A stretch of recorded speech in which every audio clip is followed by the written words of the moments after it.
What's going on, my beautiful people? It is Wisdom Wednesdays, and today I want to talk to you about the secret to happiness.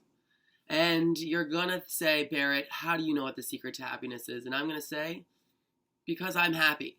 And I like to think that I read a lot about this, and I watch a lot of videos about this, and listen to a lot of podcasts about this, and it truly boils down to the same things over and over. And what those secrets are to first and foremost be grateful. When you are grateful for everything in your life, you are taking a second out of your day to say, I recognize that my life is not perfect, but there are a lot of things within it that mean a lot to me that a lot of people would die to have. And to have those things in your life means that you are, again, very lucky and should be grateful. To recognize that your body is able and capable to walk, to move, to do the things that it does is incredibly important because there's a lot of people that don't have that same access because of their bodies. To remember that you live in a place that is safe and warm when you need to be safe and warm means you are incredibly lucky. To have access to food and clean water when you want it because it's just normal for you means that you are incredibly lucky and should be grateful. To be able to see because you have access to an eye doctor means that you are a very lucky person and should be grateful. There are so many little things like this that we forget on a normal daily basis that we need to remind ourselves of. Now, going one step farther, I bet there's people in your life that you should be grateful for. Your mom, your dad, your brother, your sister, your friends. I'm sure you might not have all those things, or you do. Either way, there's people in your life that you can check in on with, that will check in on you, and you should be grateful for them. Going one step farther, in education, the fact that you have the ability to go to a public school or a private school, to college, or to a specialty school means that you are lucky and should be grateful and take advantage of those things. All of these things are going to require you to nurture them and give them a lot of love and care and attention and to work very hard at remembering to be grateful and happy because at the end of the day, happiness is a choice. You can choose to be happy or you can choose to not be happy. That is your choice. You can look to the gratefuls in your life or you can look to the things that aren't so great, the negatives, the not so happy things and focus on those.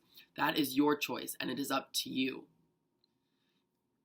When you finally give in to the process, when you finally give in to the fact that you want to be happy, is the day that you will be happy.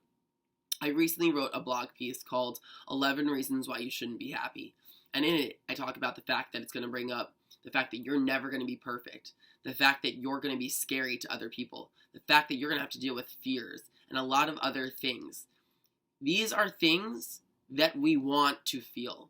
Anytime you feel something, it means you care. And when you care, it means that you are a great human being and should be grateful about that feeling.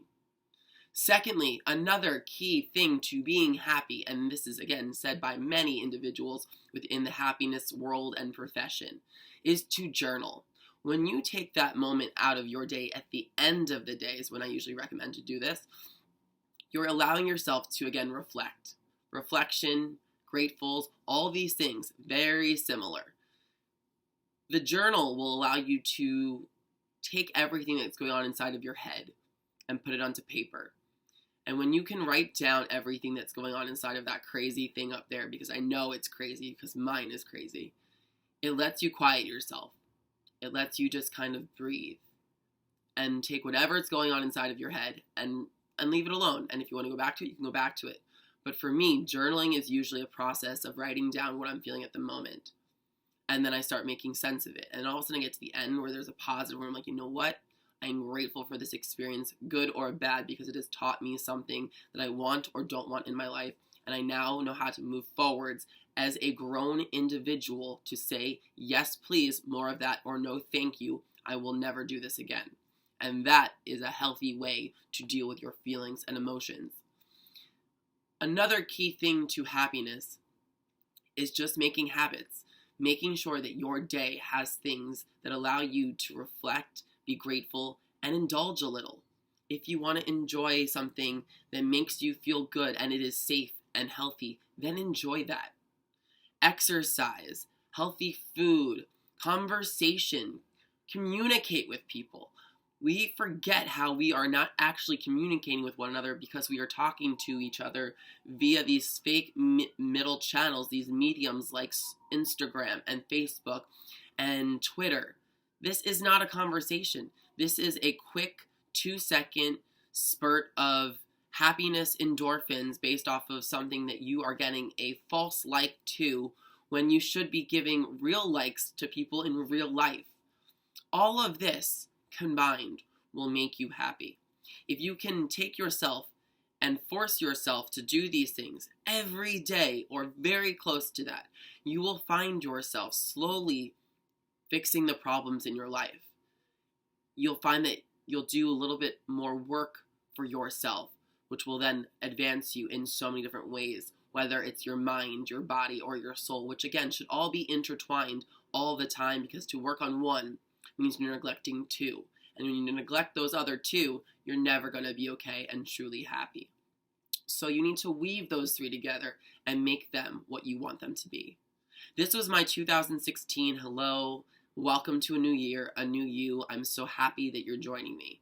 I've decided to take a bunch of things going on in my life and really push forwards and start to work harder on things that I may have been coasting on. I'm getting my specialty behavioral change license. I'm getting recertified in CPR. I'm really nurturing my relationships with the people that I love. I'm making sure that I'm working out on a regular basis, even more than I already have been, and just really allowing this year to be great. I'm doing Sober January, which I've mentioned in my last video, which again is not that hard. It's only been 6 days. But people are already asking me, are you still doing it? I'm like, yes, I'm still doing it. It's just 6 days. If it was hard for me within the 6 days, I'd have to say I really need to think about why this is difficult. And if it is difficult, even more reason to do it. The last time I did a sober month was October, 2 Octobers ago. And I'm very honest about the fact that that month was difficult. I think what was even more eye-opening, it was not the fact that that month really showed me a lot, but it was the day after, November 1st, that I realized why it was so hard for me to do that sober month. I was in a relationship that wasn't good. I wasn't happy with my career. There was a lot of things that were very not okay. And on the weekend, I got to distract myself with the booze, with having fun. And I lost some friends in that month because I realized that they weren't friends unless there was alcohol around. I lost a relationship because I realized that he wasn't truly happy in that moment. I realized a lot of things that day after that I broke my sobriety, and it was incredibly important for me to go,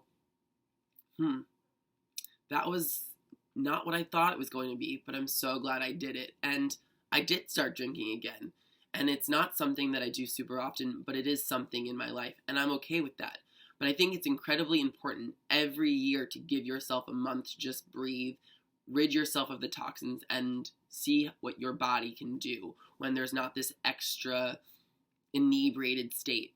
You know, when you drink, you make decisions that aren't necessarily the smartest in terms of people, places, and things. What you eat, and then how you feel the next day. When you wake up sober and refreshed on a Saturday, your weekend is 10 times more productive than if you woke up hungover and decided to eat a bunch of crap because that's what you wanted, and you just need to kind of gain your mental sanity and your physical strength through shit. So again, if you haven't heard about this challenge till now, I challenge you to it. I challenge you to join me. Let me know in the comment section below. The more people on this, the better. I really feel like there's a big group of us that are connected and collaborating, and not even in person, through energy and through our souls and through connection, where we do have a real conversation. The more people on this, the better, the healthier, the greater we will all be. And if you decide not to do this, then that's cool too. No harm, no stress, no pressure. But I just know how good it was for me.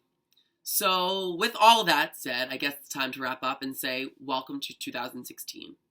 Welcome to the year that you finally make the change that you want. Welcome to being the person you want to be. Welcome to not giving a fuck about people that don't matter. Welcome to not giving a fuck about things that don't matter. And welcome to loving everything about yourself, because until you do, it's going to be a really hard uphill battle for anything else in your life. I hope that you liked this video, and if you did, then please subscribe by clicking on that little button up there right now. It lets you know when a new video is up and ready to go. If you liked this video, then please give it a big thumbs up. Thumbs up, let me know that you care, that you liked this video, and that you want to see more videos like this.